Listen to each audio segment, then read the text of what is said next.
bienvenidos a los asistentes a este acto que como sabéis, encuadra la historia de la programación cultural de las actividades de la Facultad de Filología. Y, en fin, se lo he dicho al autor ya varias veces, pero bueno, se lo repito aquí en presencia de todos vosotros. Para nosotros es un lujo, es un placer y un lujo tener a Fali Ruiz Dávila. Yo me voy a limitar a dar algunos apuntes sobre su biografía y sobre su polifacética carrera. Y, en fin, aparte de decir que bueno, es sevillano, es escritor, es guionista, articulista, estudió aquí nuestro grado en Filología Hispánica. Bien. Y, en fin, el resumen de su trayectoria, por resumirla en unas líneas, pues es autor y coautor de libros teóricos divulgativos, es coordinador de la sección cómic de la revista Sci-Fi World desde 2008, fundó la revista de estudios sobre cómic La Araña, aquí en la misma facultad de la universidad en 2012, si no recuerdo mal, fue el primer congreso de cómic de la Universidad de Sevilla. Ha sido prologuista de numerosas obras, crítico, articulista en diversas revistas, colaborador en diferentes medios digitales, premios también incluidos como divulgador, entre ellos, según él nos ha comentado, 2 Ignotus colectivos, son unos galardones, ¿no? Sí, literarios de la Asociación de Fantasía, Ciencia y Terror, ¿no? Bien, autorrevelación por su primer cómic en 1900. Este año pasado, 2017, ha visto la luz una antología de relatos eróticos junto al ilustrador, que creo que es paisano mío, de Jaén, de Úbeda, Juan Carlos Quesada, y la novela Ragnarok Z, primera parte de una saga de fantasía histórica vikinga, y actualmente, entre las muchas tareas que está haciendo y sus proyectos, está adaptando el universo del cómic 1900 a novelas. Acaba de terminar una novela corta, creo que con el término francés de novelette, detectivesca sobrenatural. Está preparando otro libro de relatos eróticos, creando juegos de rol. Recientemente también te ha incorporado como colaborador en radio. Sí. Y, en fin, y esta obra que nos va a presentar y de la que nos va a hablar para guionistas de cómic es la editorial Apache Libros. Recoge su experiencia como profesor en diferentes escuelas, academias, centros, etc. Entonces, yo creo que aquí tiene vía libre para comentar. Hay que decir que son muchas cosas, pero porque los escritores cobramos un poco. Bueno, eso es importante. Entonces hay que hacer muchísimas cosas. Bien, nos gustaría que también fuera un acto no solo monologuista, sino que las preguntas que tuvierais, cualquier cosa, si no él tiene ya algunas respuestas preparadas, y de momento lo que va a hacer pues hablarnos de un poquito más sobre el libro y qué tiene de nuestra facultad de filología, de su paso por aquí, etc. Así que Lo primero, cuando quiera.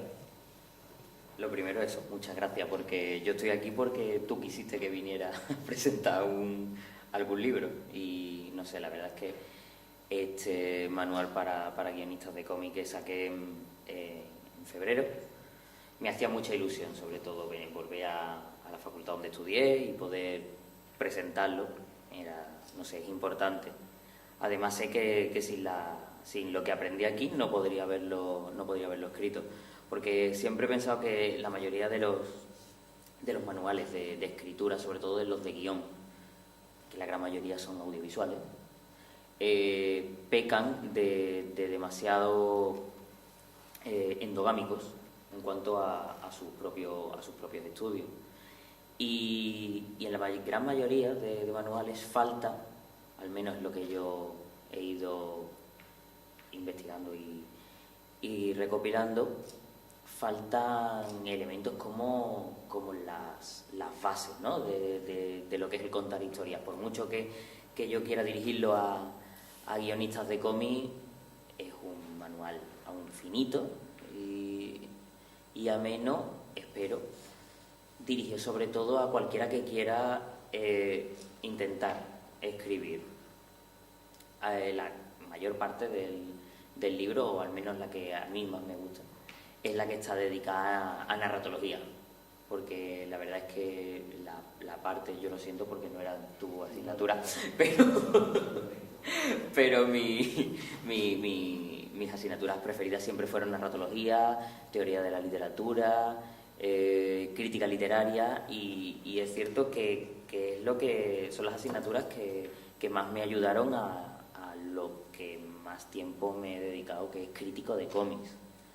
Siempre he pensado que hay que tener una formación académica para poder tener la amplitud para hablar de manera crítica de cualquier medio narrativo, pero bueno, me estoy enrollando yo solo. Y me enroco pero sí, quiero decir, el libro tiene si un alumno o un profesor de filología lo coge, va a ver que hay mucho de audiovisuales, pero también mucho de lo que aprendí en filología. No sé, creo que es algo que tenía también que es justo que se lo devolviera. Bueno, ¿y qué destacaría de este libro, o en el sentido bueno, lo que más te ha gustado hacer, y aquellos momentos en los que quizás lo has pasado un poquito más difícil, un poco más duro, tanto en su redacción, en su creación? Quizás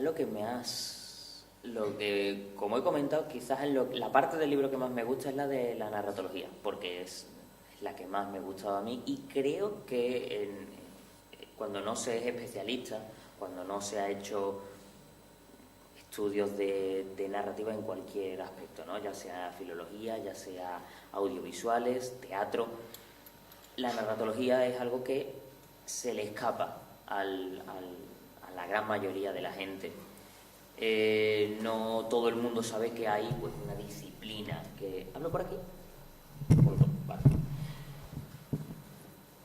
Me siento como en el gobierno. Es algo que sí, que creo que se le escapa, ¿no?, a la gran mayoría de la gente. Que existe una disciplina que estudia lo que hace a la literatura ser literatura, o que estudia cuáles son los elementos que constituyen una historia, un relato ficticio, que hacen que nos interesen. Que puede parecer que eso es simplemente inspiración, pero no, son esquemas, son sistemas, un montón de elementos, de herramientas que nos dejan claro, y además que no solamente que son cosas que están inventadas, sino que además están descubiertas, ¿no? Cuando a mis alumnos les decía en su momento, sí, a ver, el camino del héroe está inventado, se ha inventado a partir de, bueno, relatos griegos, romanos, luego pues El Señor de los Anillos, George Lucas, tal. Pero cuando le enseñas a un alumno que cualquier historia de ficción, cualquier relato de ficción responde al sistema actancial, se quedan, y digo, lo puedes hacer con Caperucita Roja o lo puedes hacer con las películas de Crepúsculo, cualquier cosa, y se quedan. Entonces eso, no creo que eso se haya inventado, lo siento por Jesús, ¿no? Pero creo que directamente se ha descubierto que existen unas líneas que hacen que algo guste, que algo interese y que tenga sentido. Entonces, no sé, para mí es lo más interesante. Al final es la base del por qué una historia es una historia. Y lo que menos, quizá, es hacer criba. Hay tanto que quería haber metido en este libro, porque, bueno, sí, podía tener a lo mejor el guión, ¿no?, de Robert McKee, pero también tenía el Aguiar Silva. Y así un montón de libros. Y decía, bueno, ¿qué pongo? También, obviamente, libros de cómic, todos los de Will Eisner, con MacLeod, todos los que han hecho también muchos españoles. Entonces, quizás sí, lo más difícil es hacer criba y decidir qué es más importante y jerarquizar los elementos y los contenidos que tienen que entrar en el libro. Porque al principio todo editor me dijo, tienes que hacerlo fácil, tienes que hacerlo entretenido. Cualquiera tiene que entender el libro igual. Espero conseguirlo. ¿Y cómo fue el contacto con la editorial, con Apache? ¿Cómo fue el proceso de plantear una idea? ¿Fue fácil? ¿Te pusieron muchas restricciones o condicionantes? Este libro, en realidad, empecé a escribirlo hace 3 años. Porque yo estaba de profesor de guión, de cómic, en una escuela privada de Madrid, en la C10. Y después de una de mis clases, el director, que era el director y fundador de la academia, que murió el año pasado, se pasó por una de mis clases. Y después de escucharla y de que se fueran los alumnos, me dijo, oye, ¿no has pensado en hacer un libro que recopile tus clases? Digo, no lo había pensado nunca, la verdad. Dice, ¿pero existe algo así? Digo, creo que no. Dice, pues podrías atreverte a hacerlo. Y bueno, eso me llevó aproximadamente año y medio de escribir, de documentarme, en realidad no hice mis clases, más bien preparé el libro y mis clases las fui a partir de ahí dando a partir de los materiales que iba preparando para el libro.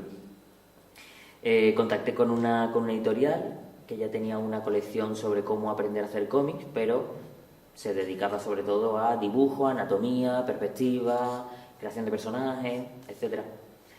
Y les interesó muchísimo el libro. Estuve a punto de sacarla con ellos, pero no les gustaba esta portada. A ver, no es que no les gustara porque soy tan egocéntrico que me gusta estar en la portada de mi propio libro, sino porque les gustaba, ¿no? Como dibujo, como ilustración, como portada, pero... Solamente impacta, yo creo que bastante llamativa por el buen sentido. Es que el autor es muy bueno, es autor de... Los espectadores. Sí, el autor es Beat, es un dibujante de DC Comics, y es muy bueno, pero ellos querían, lo gracioso, pues, ahora a todo pasado es gracioso, ellos querían que la portada estuviera sexualizada. ¿Vale? Su línea de libros, pues siempre había chicas con pocas ropas, shorts, camisetas escotadas, mirando sugerentemente al lector, a lo mejor con el boli en la boca y tal. Y yo les dije, ya, es que eso no creo que vaya a hacer vender más libros, al menos al público objetivo al que yo quiero dirigirlo. Y cuando les dije eso, dejaron de contestarme, vi al editor en un evento y le digo, hombre, ¿cuánto tiempo? No, es que creí que te habías enfadado conmigo. No, me he enfadado contigo. No, es por lo que te dije en la portada. Digo, a ver, yo puedo no estar de acuerdo, pero seguimos hablando y llegamos a un acuerdo, pero no me voy a enfadar porque no te guste la portada y entonces ya, a ver, esto tiene que... Nada. Entonces le dije, mira, vamos a dejarlo, voy a buscar otra editorial. Tuve eso, me costó casi año y medio encontrar una editorial, porque además es un libro muy específico, ¿vale? El cómic no es un medio mayoritario y el guión menos. Es algo muy específico, muy especializado, pero estaba hace un año, estaba en el Salón del Cómic de Barcelona y había publicado ya en una novela colectiva con una editorial, conocí al editor entonces y le interesó el libro de relatos eróticos, ¿no? que salió con Tu paisano. Y le dije, tengo aquí un proyecto, digo, lo tengo en el correo electrónico y tal, digo, no sé si te interesará, pero he visto que has sacado un par de libros de divulgación, ensayos y tal. Digo, ¿te lo puedo mandar? Y dice, sí, mira, mándamelo y me lo leo en el hotel, en la habitación del hotel. Se lo mandé, al día siguiente fui a hablar con él y me dijo, me encanta. Además, le gustó, no todo el mérito es mío, el mérito sobre todo es que hay colaboradores pues, muy guays en el libro. autores internacionales como, no sé, el dibujante de V de Vendetta, el creador del Ministerio del Tiempo, algunos de los guionistas de cómics más importantes que ha tenido España. Y bueno, la verdad es que le gustó mucho la idea, me dio una libertad absoluta para elegir la portada, el contenido, la forma en que tenía que tener el libro, los materiales que tenían que incluirse. Eso fue maravilloso. Y a partir de ahí, nada, fue darle forma, corregir, volver a corregir, revisar, darle forma y elegir una fecha, que esa fecha tuviera que moverse y nada, y que saliera. Ha sido un poquito la historia. Por eso no ha sido un aquí tienes mi idea, sino ha tenido un camino de unos cuantos de años. Que bueno, está bien, ¿no? Madurar una idea durante unos cuantos de años también. A veces está bien hacerla rápido, pero cuando está reposada también tiene su mérito. Sí. ¿Podrías comentar, hablando un poquito más de, lo has mencionado ahora mismo, de algunos colaboradores? Pues ¿Cómo se ha materializado lo que has comentado, Olivares, ¿no? sí, Javier Olivares, el creador del Ministerio del Tiempo y un montón de series más, no sé, Isabel, Los Hombres de Paco, es un hombre que lo admiro más que por su obra, lo admiro por lo que ha hecho por los guionistas. O sea, ha demostrado que un guionista que se dedica al audiovisual puede ser una figura reconocida, puede ser no es ya famoso, sino alguien a quien se le atribuye el mérito de lo que se hace. Durante un año y pico, 2 años, estuvimos coincidiendo en un montón de eventos. Y en uno de ellos, que fue en Vigo, me presentó a su mujer. Su mujer era actriz de teatro y sevillana. Entonces estuvimos hablando y tal. Y ya hicimos un poco más de contacto. Javier es una persona muy, muy distante con la gente. Y a partir de ahí, bueno, cuando le comenté lo del libro, me dijo, puedes usar el material que quieras para el libro. Parte de Javier Olivares, bueno, como he dicho, David Joy, el dibujante de V de Vendetta, Rafael Marín, el prólogo es de Salvador Larroca, que es un dibujante valenciano muy famoso, ha hecho prácticamente todos los personajes ha escrito para todos los personajes de Marvel Comics. Y lo último, por lo que ya ha sido a nivel mundial, es que hizo el cómic de Darth Vader, ¿no? El malo de Star Wars. Hizo el prólogo, el epílogo lo hizo un antiguo editor de mi editorial de cómics favorita, de Vértigo. Es un subsello de DC Comics, pero que publica obras escritas sobre todo por británicos. Son mis guionistas favoritos. Bueno, eso, el guionista Rafael Marín, que es profesor de lengua, traductor, novelista y también fue guionista de Los Cuatro Fantásticos. Creo que yo sepa, debe haber sido el único guionista español en Marvel. Entonces, intentar meter a gente de peso.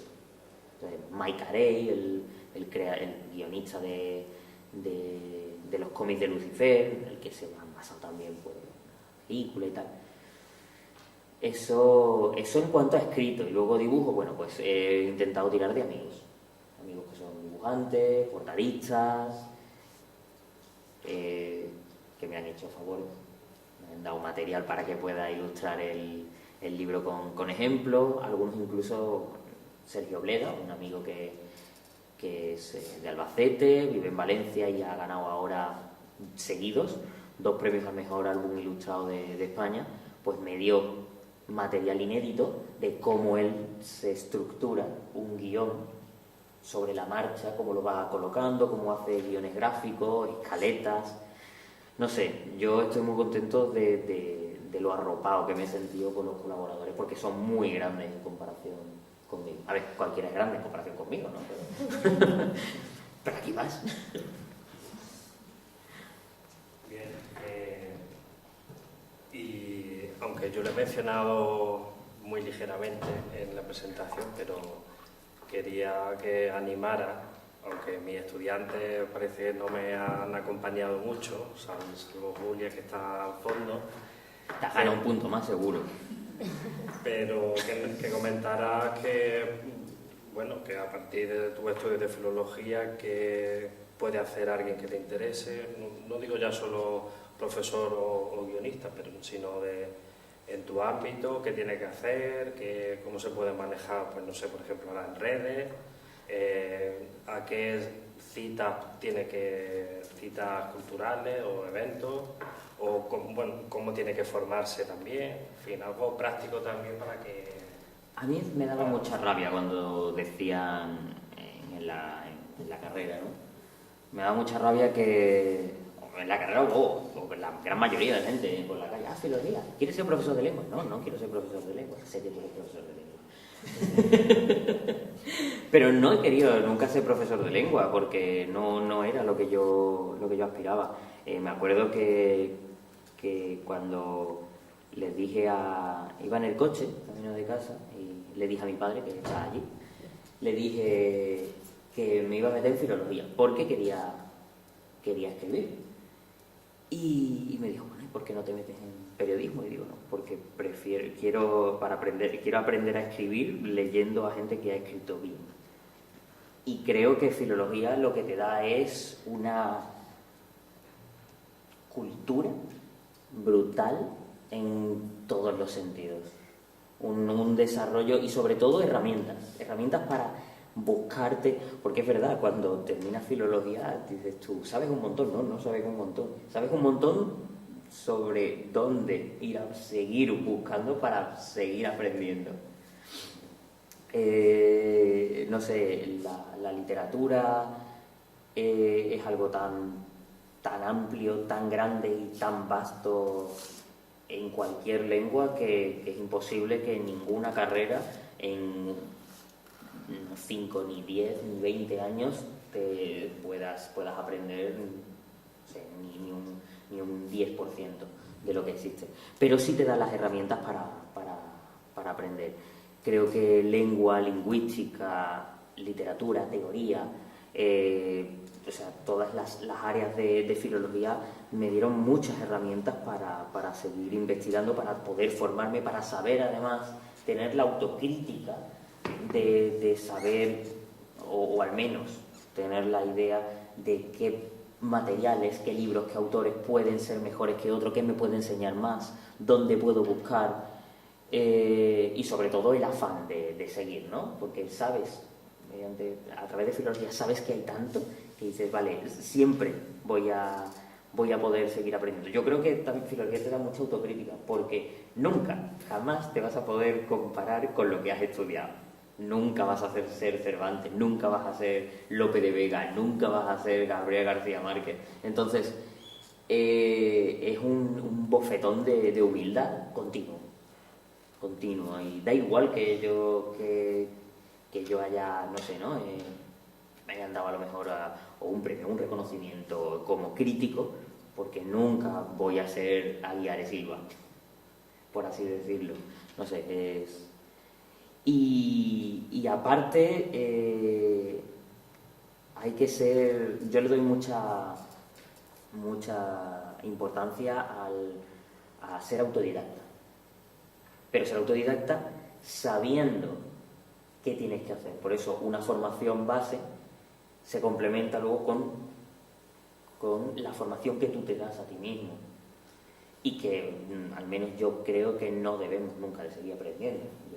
Cada vez que veo un libro teórico, voy y lo compro, porque no tengo demasiado.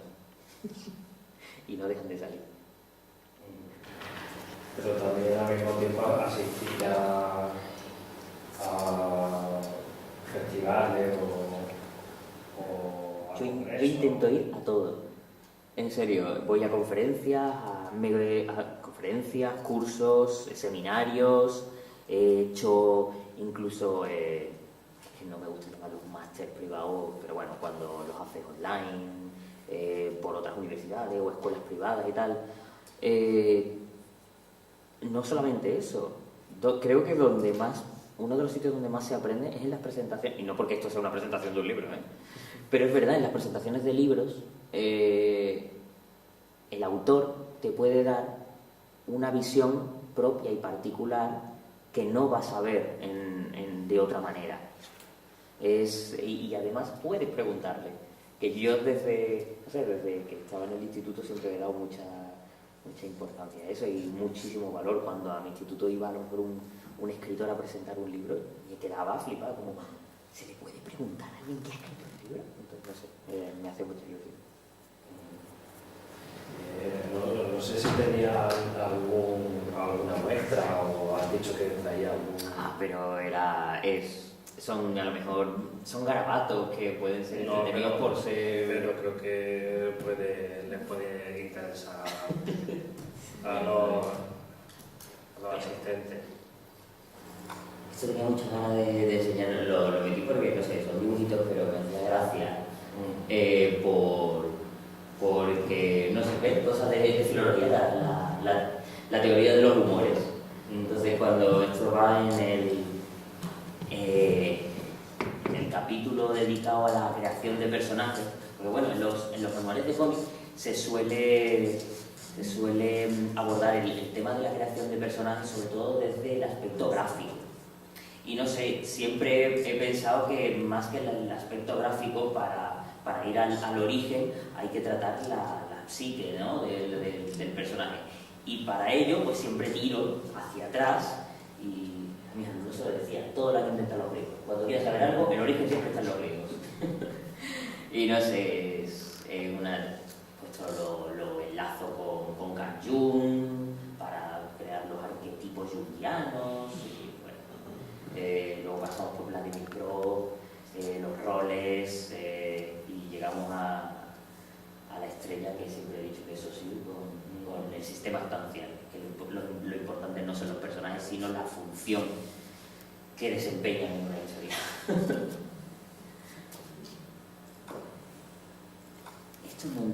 Esto era lo más...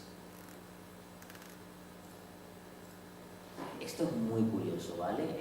El autor que he dicho, que comentaba antes, Sergio Bleda, ya ha ganado el premio a mejor autor de álbum ilustrado. Pues me pasó esto,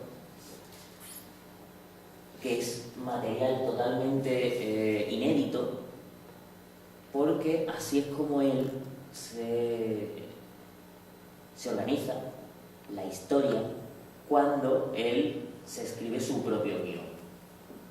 ¿Vale? ¿Se ve el ratón? Sí. Esto como una línea temporal dentro de la misma historia y del mismo cómic. Esto es para el baile del vampiro, ¿vale? Y básicamente es una escaleta desarrollada, ¿vale? Igual. Esto es al menos yo lo llamo en el libro un guión gráfico, ¿vale? Aunque él esto se lo ha hecho para él mismo, para tener claro qué es lo que tiene que haber en cada página, una disposición de viñetas. A veces cuando yo he escrito guiones se lo he hecho a los dibujantes, porque bueno, luego ellos puede tener una libertad para poder cambiar cosas, pero al menos quiero que tenga la concepción visual que yo tengo dentro de la cabeza. Luego me puede decir, oye, mira, esto es una gilipollez, ¿no? O no tienes ni idea de narrativa. Pero bueno, al menos quiero intentar engañarlo y que crea que soy muy interesante. Esto es una diferencia también, sí, PDF, vale. Es una diferencia he cogido también de Sergio dos guiones, dos tipos de guión además. Esto es un guión técnico. Lo gracioso, según me dijo el autor, es que este guión técnico es falso, ¿vale? Él hizo algo parecido a lo que habíais visto antes, ¿no? Con los garabatos. Pero en la editorial, Planeta, le dijo que ellos querían hacer una edición y que querían poner una página de guión que la gente viera como él escribía guión. Y dice, ya bueno, pero es que yo no me escribo un guión tal cual per se. Dice, bueno, venga, vale, pues voy a coger el cómic que ya está hecho y voy a hacer cómo sería este guión, ¿no? Y se hizo esto. Pero está muy bien porque es un buen guión técnico. Vale, es el formato que tendría. El guión técnico pues, se divide en una descripción de la página dividida en viñetas, cómo va la viñeta colocada, dónde, el tamaño, el tipo de plano, cómo están los personajes. Cinematográfico. Sí, en realidad es más parecido a cómo el director de cine traduce el guión literario del guionista. Porque el guión literario en cómic es muy parecido al guión de cine, pero al auténtico guión es redactado, en presente, con los detalles justos. Este sí es real. Esto sí se lo escribió el autor para antes de empezar el cómic de La conjura de cada miércoles. ¿Vale? Si os dais cuenta, es como una especie de novelización simple de los hechos que ocurren en el cómic, pero en presente y sin florituras. Por eso es más rápido escribir un guión que una novela. Y básicamente ese era el material que traía, eran cosas mucho más técnicas de cómo se hacen guiones, diferentes formas de acometer un guión de cómic. Voy a sentar otra vez que se me agua.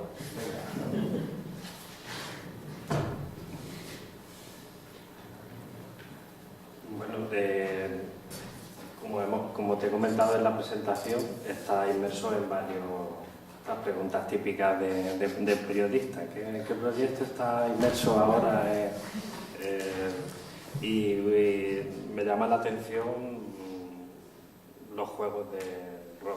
No sé, en fin, que estás creando y cómo, bueno, la verdad que está todo muy interrelacionado, pero no sé. Yo juego al rol desde, creo que desde los 11 años, me parece, porque estaba en un colegio cuando tenía esa edad, estaba en Alicante, y un chaval un poquito mayor que yo trajo unas fotocopias del juego de rol del Señor de los Anillos, y me quedé, ¿esto qué es?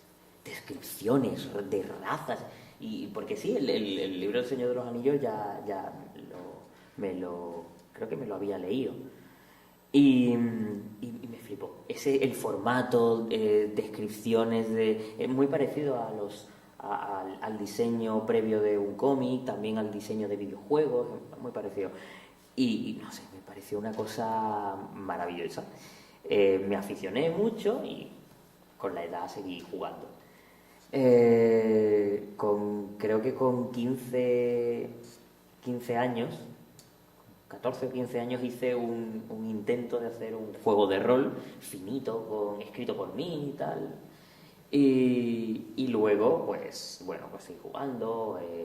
Algunas de las cosas que he escrito pues han sido aventuras para que otros jueguen. Algunas de las, no sé, pequeñas publicaciones que he tenido. Y me llamó mucho la atención que desde hace menos de un año, gracias a la serie Stranger Things, a la serie también de Big Bang Theory, los juegos de rol están muy de moda. Ya los que jugamos al rol no nos escondemos, no nos da vergüenza, no decimos, no, juego al rol, yo no, ¿qué va? Guillermo del Toro cuelga en todas sus redes que va todos los fines de semana a jugar a Dungeons and Dragons con sus amigos. Actores como Dwayne Johnson de Rock, que tú lo ves como una mole de músculos y tal, a mí me encanta jugar. Vin Diesel también, él le gustan los elfos magos, dice, mira, en los juegos de rol tú eres lo que no eres en realidad, eres una masa de músculo y una máquina de matar, pero en el juego de rol quieres ser un elfo mago, ¿no? y bueno, como te decía, en su momento hice cositas, un intento pequeñito, crear pues elementos para otros juegos de rol que ya existían, pues, pero para mis partidas, para publicar en internet o como concurso o alguna colaboración. Pero ver cómo estaba todo, digo, ¿y si me meto de verdad en serio a hacer juegos de rol? Y una editorial me contactó porque un ilustrador con el que habían trabajado me había recomendado. Estaban buscando a alguien que pudiera escribir un libro alguien que pudiera escribir literatura erótica. Como había publicado ya el Pin-Ups con Quesada, se pusieron en contacto conmigo, les mandé un par de pruebas, me dijeron que les gustaba y yo me metí en la página web de la editorial y vi que los juegos de rol eran una de sus líneas editoriales. Y digo, vale, podemos hacer esto o puedo mandaros un proyecto que tengo un poco loco y raro, que va de meter y mezclar varios elementos, una amalgama de cosas, es literatura, erotismo y juegos de rol. Dice, eso suena raro, mándanoslo. Y bueno, les gustó sobre todo que el proyecto estaba dirigido a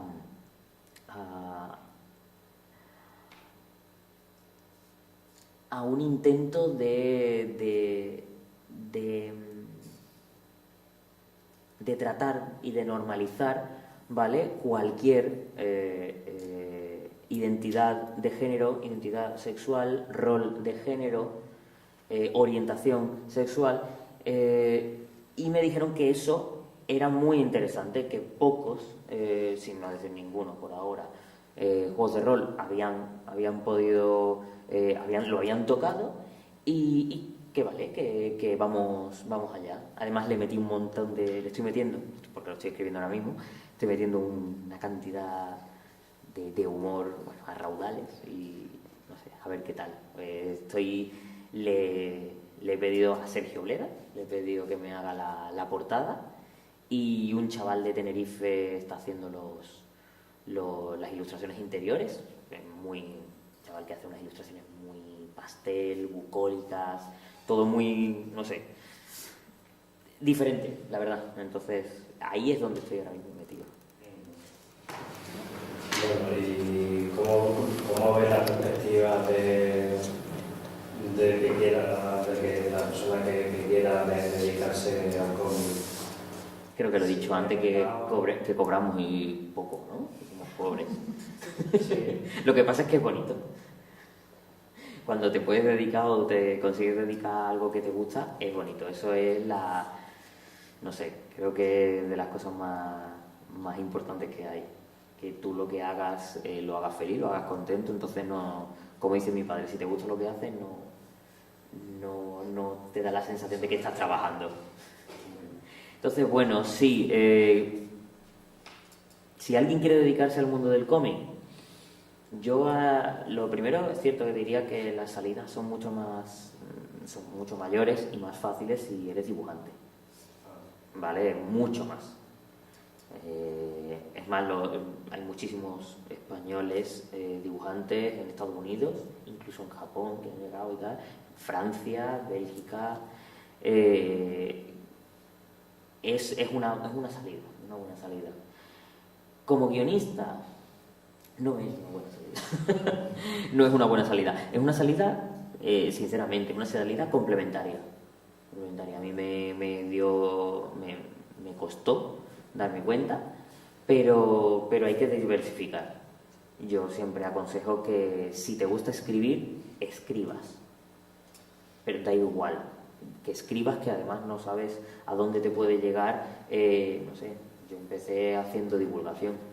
Mi primer libro fue una antología de autores. Luego pasé a artículos y a reseñas y críticas de cómics. Pero bueno, nunca se sabe. También he escrito, me han encargado obras de teatro o guiones de videojuegos. Entonces, bueno, escribir es escribir. Y si a alguien le gusta escribir cómics, que lo haga. Que lo haga. Porque sí, porque lo que sí se echa en falta en este mundillo es la resistencia, la perseverancia, el intentarlo con ganas y el que haya gente que haga lo que quiere hacer y no lo que quieren los demás que haya. No pensar en el público, sino intentar sacar lo que hay dentro, lo que tenemos dentro, porque puede que lo que tengamos dentro y nos gusta tanto también le guste a los demás. Mejor que pensar en lo que pueden querer consumir los demás. Y eso, y también no rendirse, porque es muy difícil. Sí, te preguntaba porque yo creo que sí hay un auge de público en librerías, incluso no muy grandes. Hay una sección también de Sí. cómic, guión, novela gráfica. Creo que por... Sí, el estigma de los cómics son para niños, por así decirlo, o los cómics son los mangas, o los cómics son los superhéroes, por así decirlo, yo creo que prácticamente se ha salvado, pero queda todavía. Es cierto que, bueno, que hay muchos autores que están ayudando a destruir eso, ¿no?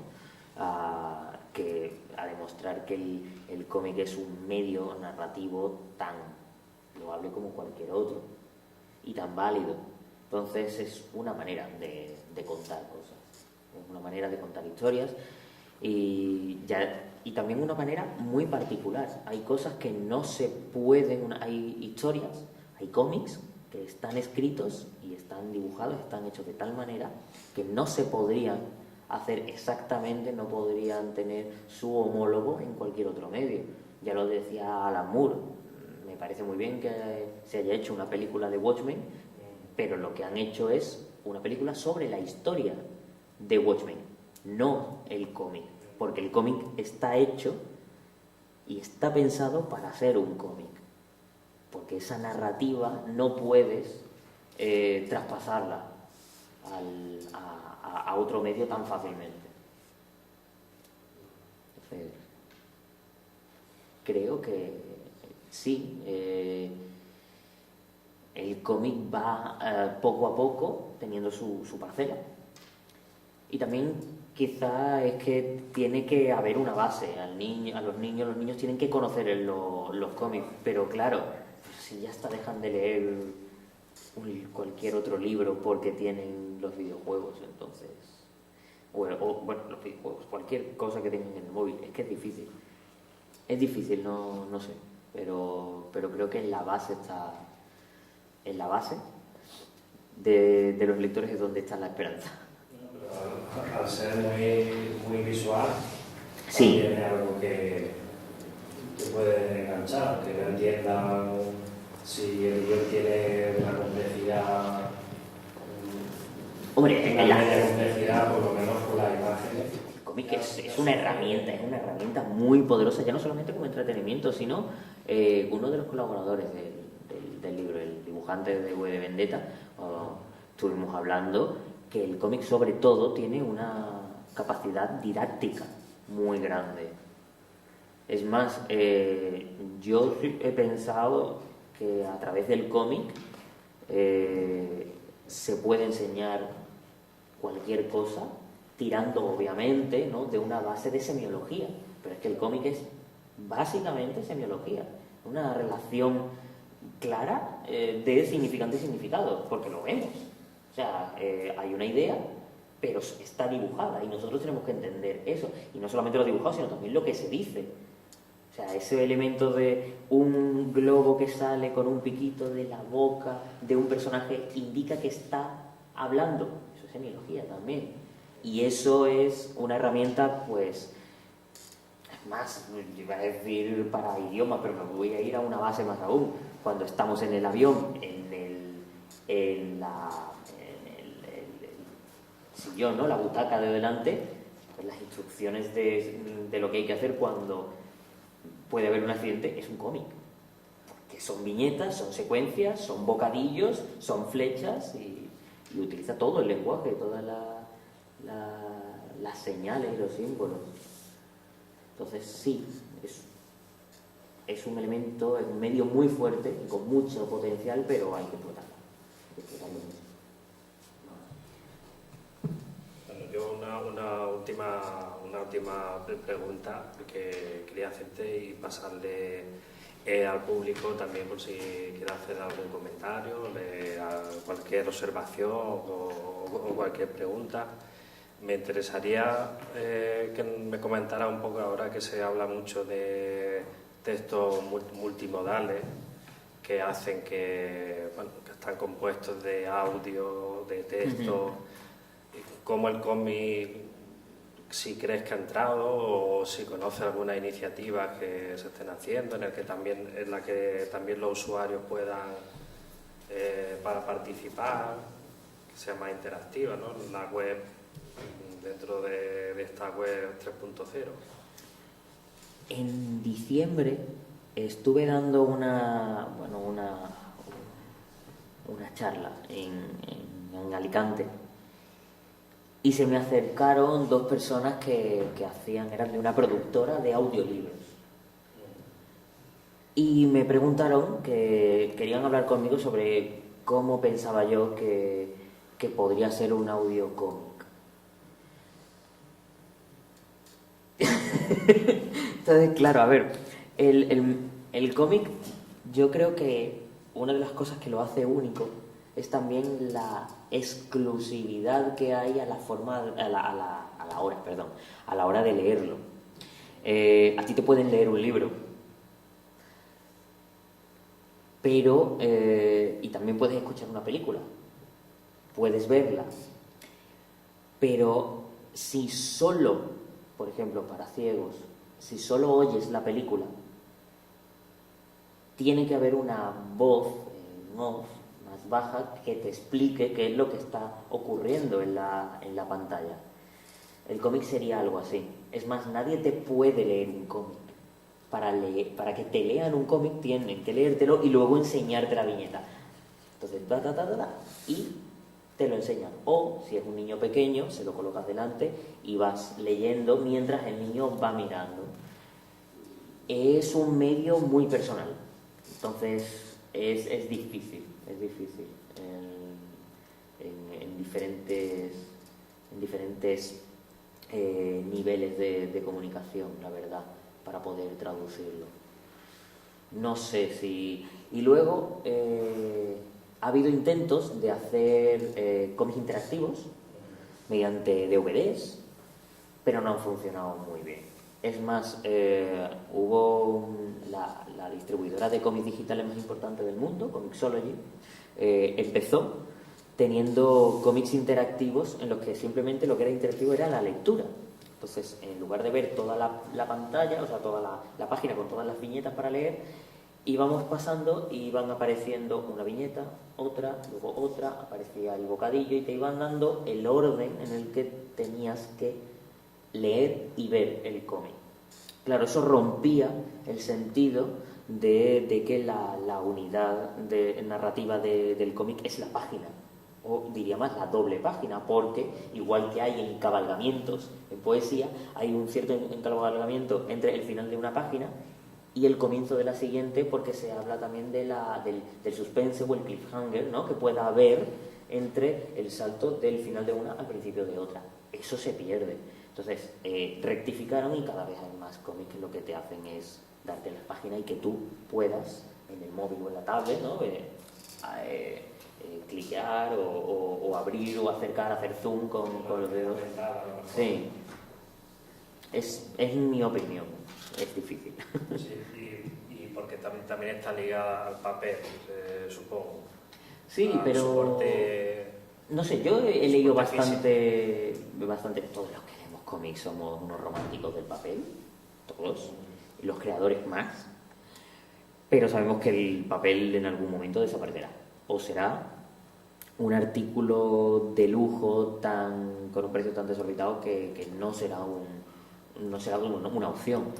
Entonces, las tablets, hay tablets que tienen prácticamente el tamaño de la página de un cómic y hay tablets que tienen el tamaño de 2 páginas. Entonces ya ahí dices, bueno, es un buen Es un buen sustituto, es una buena metadona. Bien, pues como he dicho hace un rato, si tenéis alguna pregunta o algún comentario o alguna sugerencia. Que habla un montón, porque Sí, no sí. tengan ninguna, ¿eh?